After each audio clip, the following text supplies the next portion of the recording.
My daughter unwrapped a broken toy with tape still on it. Across the room, her cousins were riding new bikes. My dad chuckled. I opened my trunk, lifted the gift bags I purchased, and said, "Actually, these aren't for you anymore." Silence hit the table until my sister shouted. I never thought a $3 toy wrapped in duct tape would be the thing that finally broke me. But there I was, standing in my parents' driveway on Christmas morning, watching my 7-year-old daughter Lily turn a used stuffed rabbit over in her small hands. The price tag from Goodwill still stuck to its ear. She looked up at me with those big brown eyes, trying so hard to smile, trying so hard not to cry. Across the living room, my sister Monica's twins, Bryce and Harper, were squealing as they tore into matching electric bikes. Brand new top of the line, the kind I'd been saving up to buy Lily for months. My dad stood there with his arms crossed. That smirk on his face, the same one he'd worn my whole life whenever he thought I was being too sensitive. What he said, shrugging. "It's the thought that counts, right, Carrie?" I felt something crack inside my chest. You want to know what's funny? I'd spent $400 on gifts for this family. $400. I didn't have money. I should have used it to fix my car's transmission or pay down my credit card, but I did it anyway because that's what I always did. I showed up. I tried. I proved I wasn't the screw-up they all thought I was. My brother-in-law Derek chuckled from the couch. "Come on, Carrie. Lily's fine. Kids don't care about that stuff." But Lily did care. I could see it in the way her shoulders slumped, in the way she held that pathetic rabbit like it might fall apart in her hands, because honestly, it probably would. Monica rolled her eyes. "God, don't be so dramatic. It's just Christmas." Just Christmas. I looked at the pile of gifts I brought. The cashmere scarf for Mom. The new drill set for Dad that he'd been mentioning for months. The matching pajama sets for Monica's entire family because she posted about wanting them on Facebook. Designer candles, gourmet chocolates, a personalized photo album. All of it sitting there under their tree like I owed them something. Do you think families are supposed to make you feel small? Because mine had perfected it. I'm 32 years old, and for 3 decades I've been the family disappointment. I didn't marry rich like Monica. I didn't become a lawyer like they wanted. I'm a dental hygienist, a single mom, and apparently that makes me less than. Every holiday, every birthday, every random Tuesday, they reminded me of it. My Aunt Cheryl was the only one who ever stood up for me. She lived 2 states away, but she called me every week. "You're worth more than they see, honey," she'd tell me. "One day you'll show them." I never believed her, but standing there watching my daughter clutch a broken toy while her cousins rode circles around the living room on bikes that cost more than my rent, something shifted. My hands started shaking, not from fear, from rage. I walked slowly to my car, and everyone assumed I was leaving, going home to cry like I always did. But this time, I opened my trunk. I pulled out every single gift bag I'd brought. 14 bags total. When I walked back into that house, the room went quiet. "What are you doing?" Mom asked, her voice sharp. I looked her dead in the eye. "Actually, these aren't for you anymore." Silence. Complete beautiful silence. Then Monica's face went red. She jumped up from the couch, pointing at me like I'd committed a crime. "Put those back. You can't just take back Christmas presents." "Watch me," I said. Dad stood up. "Carrie, what the hell has gotten into you?" What had gotten into me? Let me tell you what had gotten into me. It started 6 months ago when Monica asked me to babysit her twins for a weekend. Family helps family, she'd said.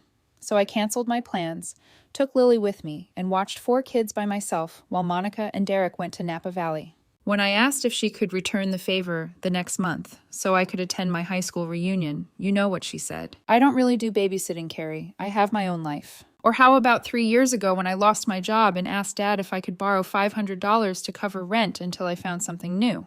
He laughed.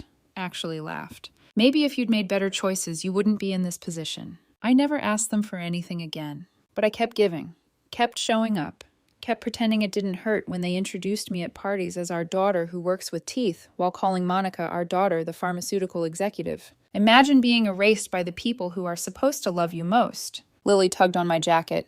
"Mommy, what are you doing?" I knelt down and kissed her forehead, something I should have done a long time ago. Derek stood up, trying to look intimidating. "This is ridiculous. You're making a scene over nothing." "Nothing." I held up the rabbit. "You gave my daughter garbage. Actual garbage with tape still on it, while your kids got bikes that cost $600 each." "We're not obligated to spend the same on everyone," Monica snapped. "You're right," I said.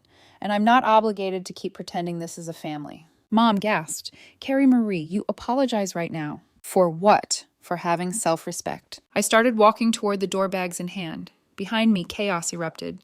Monica was screaming. Dad was demanding I come back. Mom was crying about how I was ruining Christmas.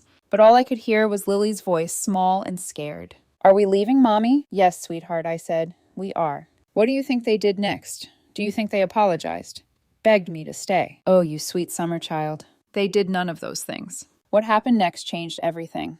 But you'll have to hear what I discovered when I got home, because trust me, it gets so much better. When I got home, I was shaking so hard I could barely get the key in the door.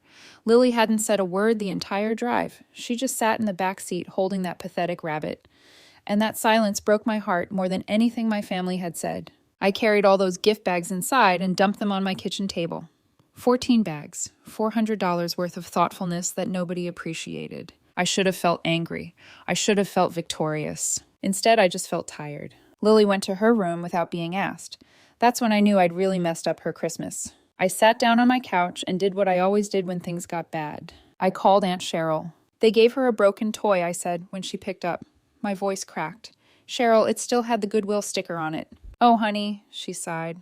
"What did you do?" I took back all their presents and left. I expected her to tell me I'd overreacted. That family is family. That I should have been the bigger person. But Cheryl laughed. Actually laughed. "Good," she said. "About damn time." "Really, Carrie? I've watched them treat you like garbage for 30 years. Your mother does it because she's bitter that you didn't marry into money like Monica. Your father does it because he never wanted daughters in the first place, and you remind him too much of himself before he made something of his life. And Monica, she's just mean." I'd never heard Cheryl talk like this before. "I thought you always said family was important," I whispered. "Family is important.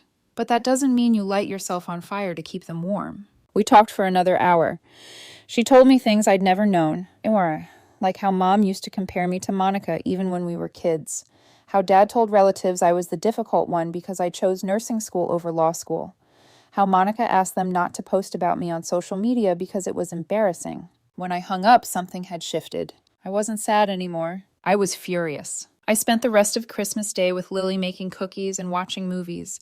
I returned every single gift I bought my family. Got back $387.42. You know what I did with that money? I bought Lily the electric bike, the exact same one Monica's twins had. Her face when she saw it the next morning, that made everything worth it. But here's where things get unexpected. 3 days later, I got a text from my cousin, Rebecca. We weren't close, but we'd grown up together. She lived in Portland now, worked in tech, barely came home for holidays. The text said, "I heard what happened on Christmas. Can we talk?" I called her back confused. "Carrie," Rebecca said, her voice tight. "I need to tell you something I should have told you years ago." My stomach dropped. "What?" "Monica's been lying to everyone about her life." I sat up straighter. "What do you mean?" "She's broke, Carrie. Like seriously broke. She and Derek are drowning in debt. The house second mortgage. The cars leased. Those bikes she bought the twins. She put them on a credit card that's already maxed out." I couldn't breathe. "How do you know this?" "Because Derek called me last year begging to borrow $10,000. Said they were about to lose everything. I said no, and he made me promise not to tell anyone." She paused. "But after what they did to Lily, I don't care anymore." My head was spinning. Monica, who drove a Mercedes and lived in a 5-bedroom house and posted about her blessed life on Instagram every single day, was broke. "There's more," Rebecca said quietly. "Your parents have been giving them money. A lot of money. That's why they're always so harsh with you about finances. They've been draining their retirement to keep Monica afloat." I felt like I'd been punched in the stomach. All those years of being called irresponsible, of being told I needed to get my life together, of watching my parents hand Monica everything while I got nothing. They were funding her lie. "Why are you telling me this?" I asked. "Because you deserve to know the truth, and because—" She hesitated. "Monica called me yesterday. She's panicking. She thinks you're going to tell everyone what happened at Christmas. She's afraid it'll ruin her image." I started laughing. I couldn't help it. Do you see the irony here? The golden child was a fraud. The successful daughter was a house of cards. And I, the family disappointment, was the only one living within my means. "Rebecca," I said slowly, "does anyone else know about this?" "Just Derek's brother Kyle, and now you." An idea started forming in my mind. A terrible, beautiful, absolutely perfect idea. "Don't tell anyone we talked," I said. "What are you going to do?" "Something I should have done years ago. I'm going to stop playing their game." After I hung up, I sat there for a long time thinking. My whole life I'd been trying to prove myself to people who would never see my worth. I'd been competing in a race that was rigged from the start, but now I knew the truth. and truth is power. The next morning, I got 7 texts. 3 from Mom, 2 from Dad, 1 from Monica, 1 from Derek. Mom, we need to talk about your behavior. Dad, your mother is very upset. Call us. Monica, you embarrassed me in front of my family. You owe me an apology. Derek, what you did was childish and cruel. Monica, again, are you seriously ignoring us? I deleted every single message without responding. Then I did something that felt absolutely insane. I posted on Facebook, just a simple post. Had a wonderful Christmas with my daughter. Sometimes the best gift is knowing your worth. Grateful for the people who truly love us. I attached a photo of Lily on her new bike, grinning from ear to ear. Within an hour, I had 47 comments, most from extended family and old friends saying how beautiful Lily looked, how happy she seemed. But 3 comments caught my attention. One from my grandmother, Dad's mom, who I rarely saw. Beautiful girl. Looks like you're doing just fine on your own, sweetheart. One from Monica's mother-in-law, Derek's mom, Patricia. What a lucky little girl. Some kids get all the love they need from just one parent. And one from Rebecca. The best revenge is living well. My phone rang 5 minutes later. Monica. I let it go to voicemail. She called again, and again, and again. On the 4th call, I answered what I said coldly. Take that post down. Her voice was shaking. Take it down right now. Why? Because people are asking questions. Patricia just called Derek asking why Lily looked so happy after we apparently gave her a broken toy. Do you know how humiliating that is? I smiled. Humiliating. Imagine how humiliating it was to watch my daughter hold a piece of garbage while your kids rode $600 bikes. Those bikes were on sale. Were they though, Monica? Or did you put them on one of your 17 maxed out credit cards? Silence. Dead, horrible silence. How she whispered. How do you know about that? I know a lot of things now, I said calmly. I know you're broke. I know Mom and Dad have been funding your lifestyle. I know you've been lying to everyone for years. I could hear her breathing fast and panicked. What do you want? She finally asked. What did I want? That's a great question. Do you think I wanted revenge money and apology? Honestly, I didn't know yet, but I was about to find out just how far I could push this. I'll tell you what I want, I said. I want you to leave me alone. Stop texting. Stop calling. Stop expecting me to show up and play happy family while you treat me like garbage. Carrie, please. I'm not done. I also want you to think about what you're teaching your kids, because right now you're teaching them that image matters more than integrity, that it's okay to treat family like trash as long as you look good doing it. That's not fair. Life's not fair, Monica. You taught me that. I hung up. My hands were shaking, but this time it wasn't from fear. It was from adrenaline, from power. I'd never stood up to her like that before, never stood up to any of them. It felt incredible, but I had no idea that my little rebellion was about to cause a complete family meltdown. Because what happened next? Nobody could have predicted it. Not even me. 3 days later, someone knocked on my door at 8:00 p.m. I looked through the peephole and froze. It was my dad. He was alone. No Mom, no Monica, just him standing on my porch looking older than I'd ever seen him. I opened the door but didn't invite him in. What do you want? I asked. To talk. His voice was quiet. Please. I crossed my arms. You have 5 minutes. He didn't come inside. He just stood there, hands in his pockets, looking at the ground. Your mother and I had a long conversation, he said finally. About you, about Monica, about everything. He swallowed. And you were right. About all of it. He looked up at me, and I saw something I'd never seen before. Shame. We've been terrible to you, Carrie, for years, and I didn't realize how bad it was until you left on Christmas. I wanted to cry. I wanted to scream. Instead, I just stared at him. Monica called us crying yesterday, he continued. Said you knew about her financial problems, that you were going to tell everyone. He paused. Is that true? Would it matter if I did? I asked. Would you finally see her for who she really is? I already do. His voice cracked. Rebecca called your mother, told her everything. The debt, the lies, how we've been enabling her while ignoring you. He rubbed his face. We've been bleeding our retirement dry for her. Carrie. Almost $80, 000 in 3 years. My jaw dropped. And you, he said, looking at me, you've been struggling raising Lily alone, and you never asked us for anything. Not once. Because we made you feel like you didn't deserve our help. I felt tears burning my eyes. You gave my daughter a broken toy, Dad, with the price tag still on it. I know. His voice broke. That was your mother's doing. She said it would be funny. That you wouldn't mind. He shook his head. I should have stopped her.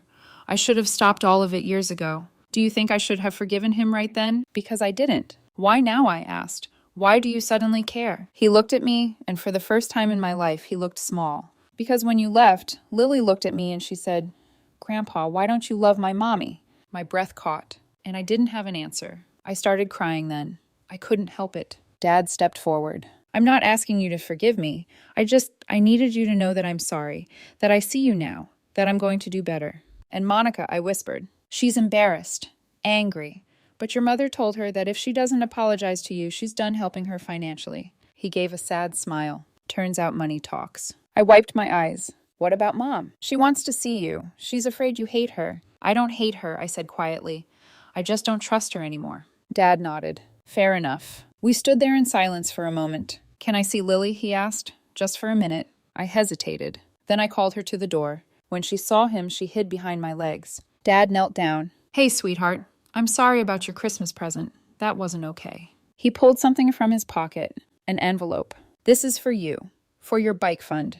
Except your mom told me you already got one, so maybe for something else special. Lily looked up at me. I nodded. She took the envelope. Inside was $500 in cash. Grandpa, she said softly, does this mean you love Mommy now? He looked at me, tears in his eyes. I always loved your Mommy. I just forgot to show her. That broke something in me. The anger, the resentment. Not all of it, but enough. You can come in, I said, for a little while. We talked for 2 hours. Really talked. He told me things he'd never said before. How proud he was of me. How strong I was. How he'd failed me as a father. It wasn't enough to fix everything, but it was a start. The next week, Monica texted me, can we meet just us? We met at a coffee shop. She looked terrible, exhausted. Her hair wasn't perfect. Her makeup was minimal. She looked human. I'm sorry, she said immediately. For everything. For years of being awful to you. Why were you so mean to me? I asked. She started crying. Because you were free. You didn't care what people thought. You lived your life on your terms.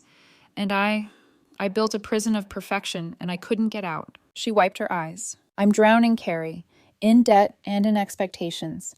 And I took it out on you because you were the only one brave enough to just be yourself. I didn't know what to say. I'm going into therapy, she continued. Derek and I both. We're selling the house, downsizing, starting over. She looked at me. I know I don't deserve your forgiveness, but I want you to know that I'm trying to change. Do you think people can really change? I didn't know, but I wanted to believe it. I'll think about it, I said. She nodded. That's more than I deserve. Over the next few months, things slowly changed. Mom started calling me weekly, actually asking about my life instead of lecturing me about it. Dad took Lily to the park every Saturday. Monica invited us to small, intimate family dinners instead of her show-off parties. It wasn't perfect. We still fought sometimes. Old habits die hard. But on Lily's 8th birthday, something happened that made me believe we'd actually turned a corner. My whole family showed up with appropriate gifts. Monica got Lily art supplies because she'd actually asked what Lily liked. Mom made her favorite cake from scratch. Dad built her a bookshelf for her room. And as we sang Happy Birthday with Lily beaming in the middle of her family, I realized something. I didn't need their approval anymore. I didn't need to prove myself. But having their love, their real genuine love, that was worth fighting for. Monica pulled me aside later. Thank you, she said quietly. For what? For not giving up on us. For forcing us to see what we'd become. She squeezed my hand. You saved this family, Carrie. By walking away, you saved us. Maybe that's the thing about respect. You can't beg for it. You can't earn it by shrinking yourself. You get it by knowing your worth and refusing to accept anything less. My family doesn't see me as a failure anymore. They see me as I am. Strong, independent, worthy. And honestly, that's all I ever wanted. Thank you so much for listening to my story. It wasn't easy to share, but I hope it resonated with some of you. If you enjoyed hearing about my journey, I'd really appreciate a like. And if something didn't sit right with you, or if you've been through something similar, please share your thoughts in the comments below. I'd love to hear your perspective. Sometimes standing up for yourself is the most loving thing you can do, not just for you, but for everyone involved. Thanks for being here.